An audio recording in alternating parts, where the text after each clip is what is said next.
about 43 journalists in this region a year, and the cost for us is probably less than $10,000 all up, but the generation of the ad value that we estimate around that is in the millions.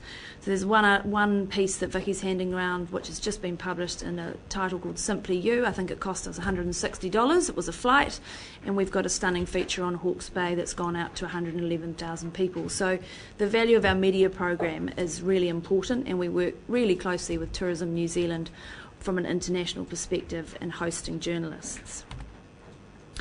So in terms of the year ahead, we have a pretty distinct and slick one-page plan, which we work to, and as George mentioned, it's all about getting visitors here now, doing more and coming back.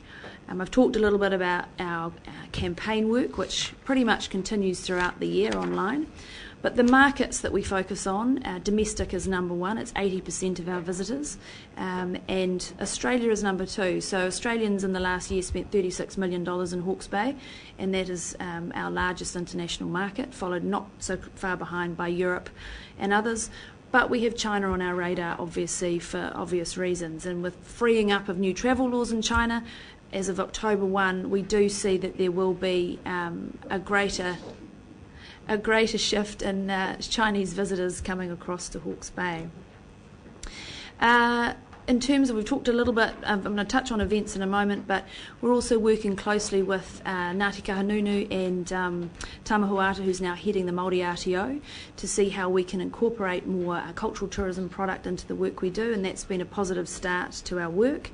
And obviously the cruise sector that sits out there as a 100,000 plus market. They do spend money in the region, and they're not going anywhere, and the region actually rates one of the top regions in the country for cruise passengers to visit.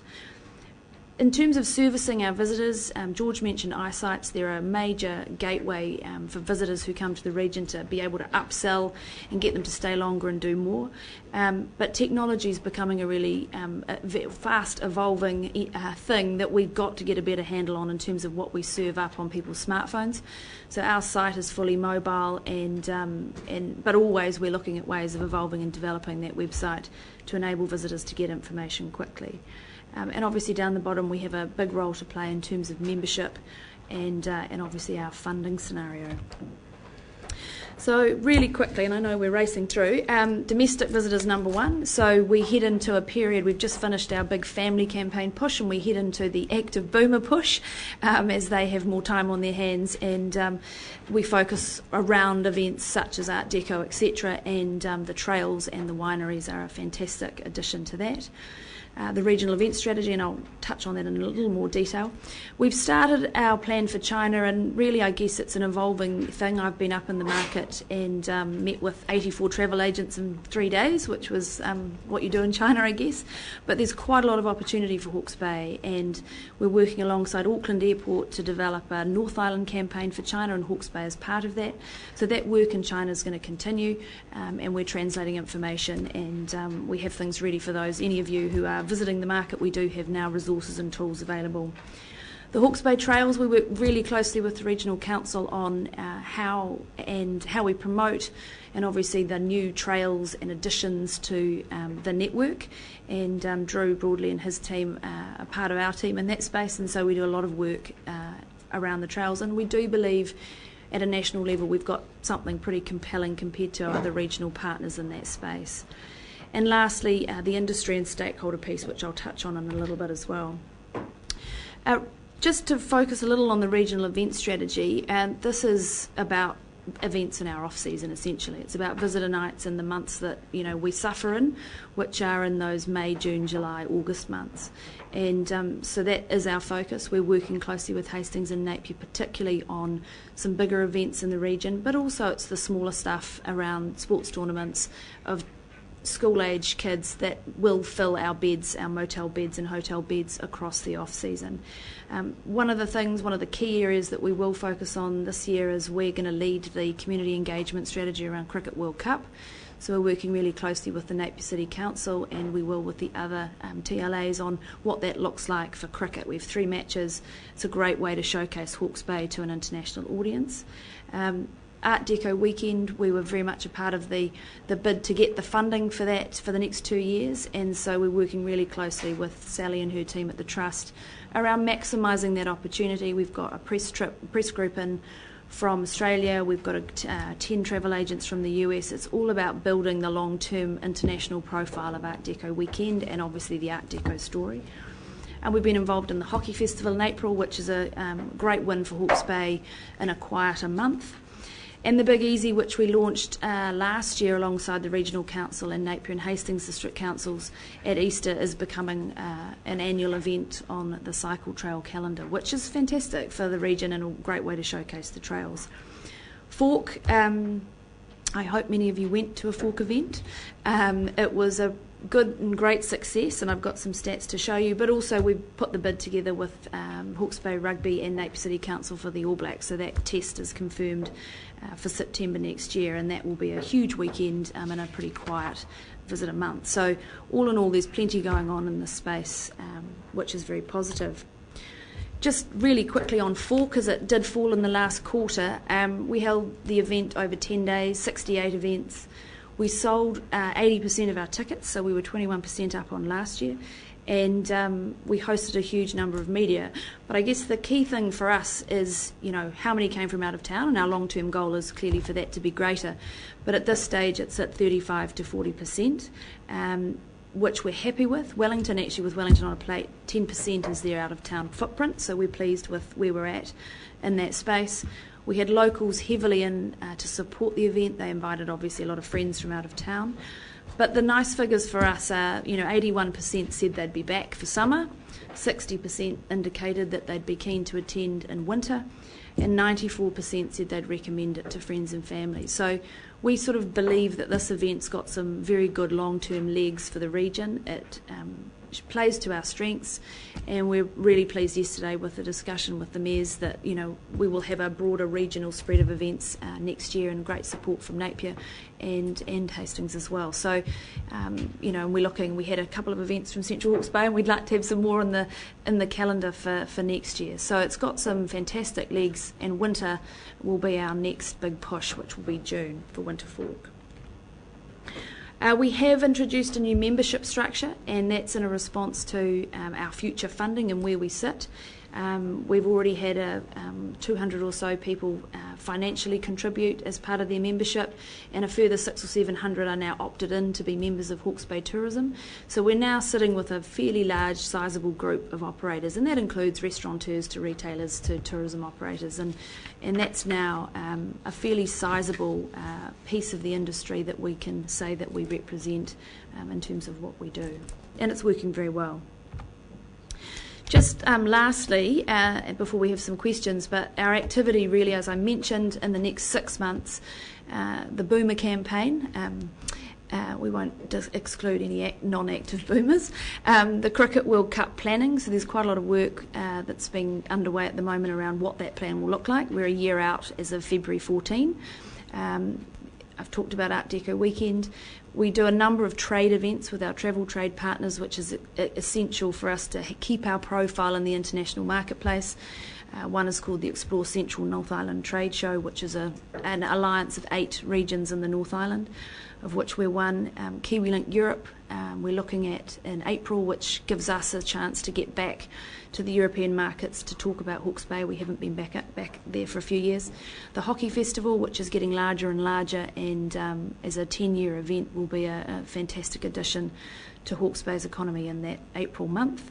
Talked about the Big Easy, Trends, our largest tourism event, Winter Fork, and then obviously lastly, very importantly on the list, is our funding proposal that we'll approach this council with in the next 6 months for future funding beyond. So that's the whistle-stop presentation, if anyone has any questions. Thanks very much, Annie, and thanks for allowing us to make that presentation. The only point I'd like to make at the end of it is one of the things that's often missed in tourism is the time lag that exists between when you do your work and when you get your results. When we're talking to the international travel sellers now about putting Hawke's Bay into their brochures, not next year but the year after, you work and essentially they're starting to look at how they'll shape it up. So when I talked about a 3-year cycle, that's the problem we deal with. If we're not involved in that, then we simply won't be there. The other thing is with all the international media, that sort of happens as they're able to. So very often the results you get from the work you do in the international media space are 2 years down the track. And so it's so important that you actually keep that work going, because that's how we actually generate a consistent presence for the Bay. So thank you, Annie, and thank you, Chairman, for the opportunity of presenting that. Could I just thank you? 15 minutes is probably all we can allow here. We've got some legal advice for the next item that was in the course of the agenda, so wouldn't mind doing that before we break for lunch. And I think you're time bound, Andrew, is that correct? 12:30. Say yes now. Say yes, and then I can stick to my thing. Yeah. Good on you. Questions? Councillor Graham. This is a comment, actually, more than a question. I firstly want to congratulate you for the work you do. George, I 100% agree with what you say, that this is not just, I know that the essence is on the commercial return, but it's not just about the commercial return, it's about how tourism adds to the vibrance of our community and the goodwill, that factor that we feel about ourselves. So I think that's really important. I'm hopefully one of those active baby boomers, and Hawke's Bay, and I have a lot of friends in Auckland who are also, and Hawke's Bay is a great attractive to them, and I noticed that they are a huge part of the component. China and Chinese, and I guess I have to declare a conflict because I'm chair of the business that is helping Auckland Airport do their social media thing in China. There's no doubt about it, it's a long game. And just as an example, as you know, they don't have Google there, well, it's hard to get. They have Baidu, and we went on Baidu. They have 500 million people on Baidu, and we went on in the process of us looking at how we will deal with the Chinese. And I just said, as a throwaway, put Maori in. So we put Maori in Chinese on Baidu, and 3 hits came up. And the 2 were Maoris, people of New Zealand eat people. And I said to some various people involved in tourism, we have got a long way to go to talk Chinese into coming to Hawke's Bay, and they love to come here. Just anecdotally, and I was in China just recently, and a lot of my friends, they're all going to Seychelles. And the reason they go to Seychelles is because it's all in Chinese. We have, most of our websites are in Chinese, but our engines to connect, to actually book, are not. Only one luxury accommodation in New Zealand had that. So I think from Hawke's Bay's perspective, we have a huge opportunity in China to leapfrog everybody else, because we are so far behind as a country in dealing with the Chinese on this issue.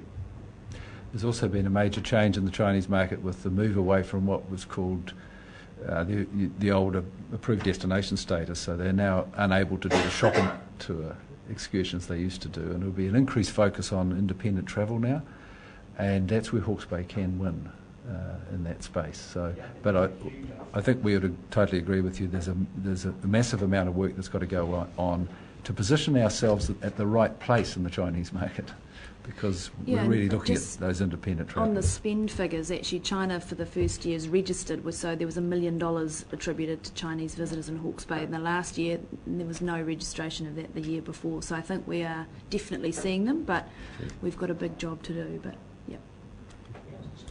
Just one of the statistics that you quoting report, and thank you very much for your report and for your presentation. And the number, you've changed the way your membership is doing, with offering the ability to just simply come on board. You make a comment that the majority of them are financial members. You've got 220 members. Out of what sort of pool? Have you got and I don't expect exact figures, but a rough estimate of how much you've... Our database is about 800 in Hawke's Bay that are registered. Whether they're a restaurant or supermarket, it's anyone who's obviously touched by tourism, but that's our number that we sort of talk to in terms of the wider industry database. Councillor Belford. Just a question about the visitor spend numbers. If the Board of Inquiry or the Local Government Commission comes to Hawke's Bay and spends a bunch of nights running around and spending money and so forth, is everything captured?